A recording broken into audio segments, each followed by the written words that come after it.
የአሜሪካው ፕሬዝዳንት ዶናልድ ትራምፕ በውጥረት ውስጥ የሚገኙትን የእስራኤሉ ጠቅላይ ሚኒስትር ቤንያሚን ኔታንያሁ ከኢራን ጋር ያለውን ወታደራዊ ግጭት ከዚህ በላይ እንዳያባብሱ ጥብቅ ማስጠንቀቂያ መስጠታቸውን የተለያዩ ዓለም አቀፍ የመገናኛ ብዙሃን እየዘገቡ ይገኛሉ። ኢራንና እስራኤል የገቡበትን ቀጠናዊ ጦርነት ለማስቆም የተለያዩ ድርድሮች እየተደረገ ባለበት ሰዓት ሀገራቱ ዳግም ጦርነት ውስጥ ተዘፍቀዋል።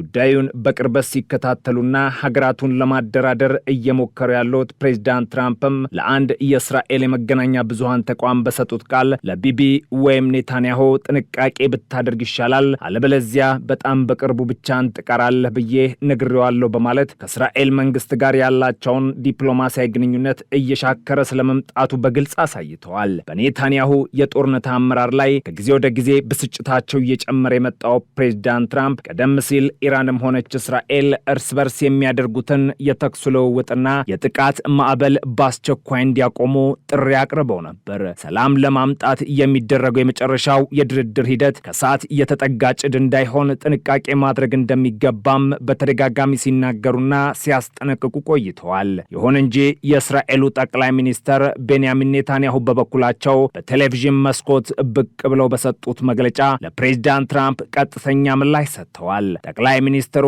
እስራኤል ራሷን የመከላከል ሙሉ መብት ያላት ሲሆን ይህንንም ሉዓላዊ መብታችንን እንደ አስፈላጊነቱ ተግባራዊ እናድርጋለን በማለት ለዋሽንግተን አቋማቸውን በግልጽ ማሳወቃቸውን አብራርተዋል። በሌላ በኩል ኢራንና እስራኤል ሚያዝያ 8 ቀን የተደረገውን የተኩስ ማቆም ስምምነት አደጋ ላይ ጥሎት የነበረውን የጋራ የጥቃት ልውውጥ ለጊዜው ማቆማቸውን አስታውቋል። ይሁን እንጂ በቀጠና ያለው ወታደራዊና ፖለቲካዊ ውጥረት አሁንም እንደተባባሰ ይገኛል። እስራኤል በሊባኖስ ላይ የምታደርገውን ጥቃት ጨምሮ ሌሎች ወታደራዊ እርምጃዎቿን የምትቀጥል ከሆነ ጦርነቱ በማንኛውም ሰዓት ዳግም ሊቀሰቀስ እንደሚችል ቴህራን ጠንካራ ማስጠንቀቂያ ሰጥታለች። ከዚህም በተጨማሪ የተኩስ አቁም ስምምነቱ በእስራኤልና አሜሪካ መካከል እየጨመረ በመጣው የአደባባይ አለመግባባት ምክንያት ከፍተኛ ጫና ውስጥ ወድቋል። አክሲዮስ የተሰኘ የዜና ተቋም እንደዘገበው ቀጣይነት ያላቸው ጥቃቶች የሰላም ስምምነቱን ሊያፈርሱ ስለሚችሉ ፕሬዝዳንት ዶናልድ ትራምፕ የእስራኤሉን ጠቅላይ ሚኒስትር ጥንቃቄ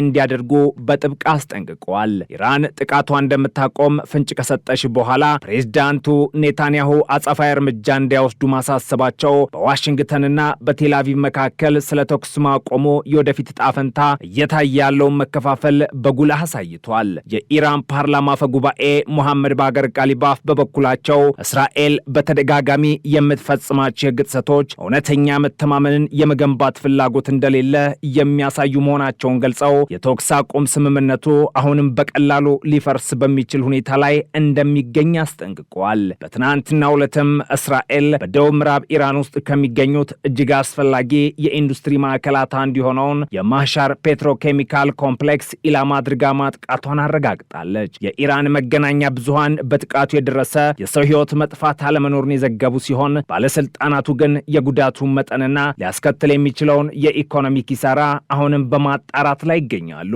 የኢንስቲትዩት ፎር ፖሊሲ ስተዲስ ተመራማሪ ሆኖ ፌሊክስ ቤኔስ ይህን ሁኔታ ሲያብራሩ ትራምፕ ለእስራኤል የሰጡት ማስጠንቀቂያ ትርጉም ሊኖር የሚችለው በተጨባጭ እርምጃዎች ሲደገፍ ብቻ መሆኑን አስምረውበታል። ተመራማሪዋ እንዳብራሩት አሜሪካ ለእስራኤል የምታደርገው ቀጣይነት ያለው ወታደራዊ የገንዘብ ድጋፍ፣ ዲፕሎማሲያዊ ከለላና የጦር መሳሪያ ዝውውር የፕሬዝዳንቱን የቃል ማስጠንቀቂያ ዋጋ አልባ ያደርገዋል ብለዋል። በመሆኑም ኔታንያሁ የትራምፕን ንግግር የአሜሪካ የውጭ ጉዳይ ፖሊሲ መሰረታዊ ለውጥ አድርገው እንዲመለከቱት የሚያደርግ ምንም አይነት በቂ ምክንያት እንደሌለ ሞግተዋል። ፕሬዝዳንት ዶናልድ ትራምፕ በተደጋጋሚ ከእስራኤሉ ጠቅላይ ሚኒስትር ቤንያሚን ኔታንያሁ ጋር ቢቃቃሩም የአሜሪካ ጦር በዚህ ሳምንት በተካሄደው የኢራን የሚሳኤል ጥቃት እስራኤልን ለመከላከል ከፍተኛ እገዛ ማድረጉንና ቴህራን ያስወነጨፈቻቸውን አንዳንድ የባለስቲክ ሚሳኤሎች በአየር ላይ ለማምከን መሞከሩን የአሜሪካ ባለስልጣናት ለአል አረቢያ የዜና ወኪል ተናግረዋል።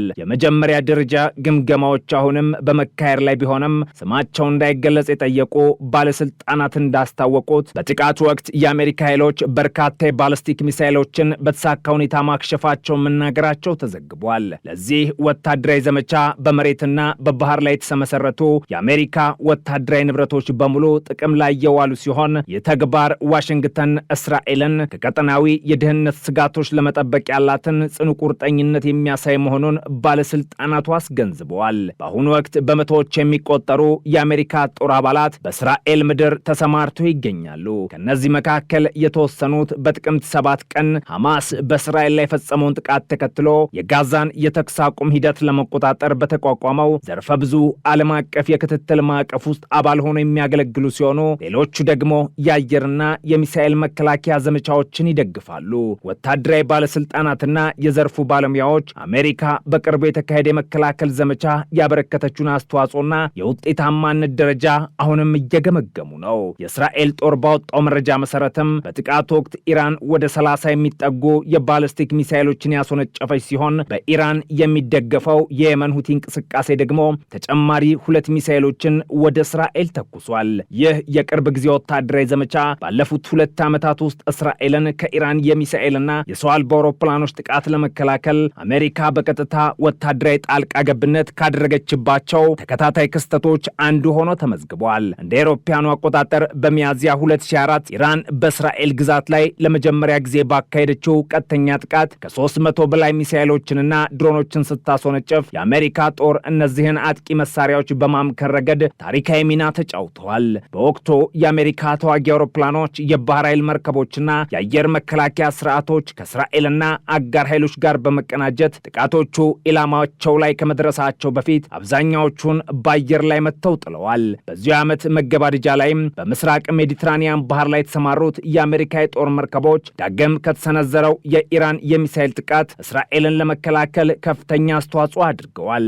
አሜሪካ በመላው መካከለኛው ምስራቅ ቀጠና እጅግ ግዙፍ የሆነ ወታደራዊ ኃይል እንዳላት የተለያዩ መረጃዎች ያመላክታሉ።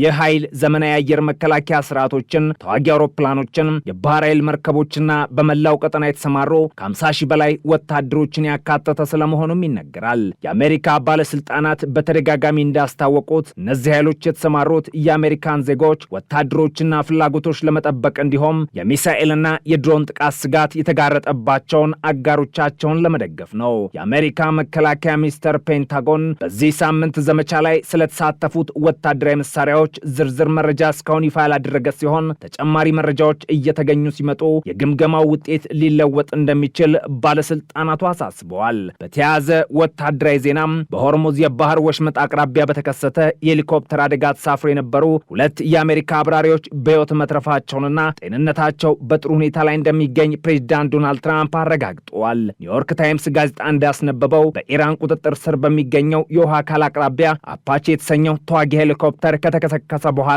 የነፍስ አድን ሰራተኞች አብራሪዎችን ማትረፍ ችለዋል። ሪፖርቱ አክሎ እንደገለጸው ሄሊኮፕተሯ በኢራን ኃይሎች ተመታ መውደቋ የመካኒካል ችግር እንዳጋጠማት ወይም በሌላ ያልታወቀ ምክንያት መከስከሷ እስካሁን በግልጽ አልታወቀም። የዋይት ሃውስ የአሜሪካ የውጭ ጉዳይ ሚኒስተርና የአሜሪካ ማዕከላዊ እዝ ሴንቲኮም ስለዚህ ጉዳይ ማብራሪያ እንዲሰጡ ከሮይተርስ የዜና ወኪል ለቀረበላቸው ጥያቄ ወዲያውኑ ምላሽ ከመስጠት ተቆጥበዋል።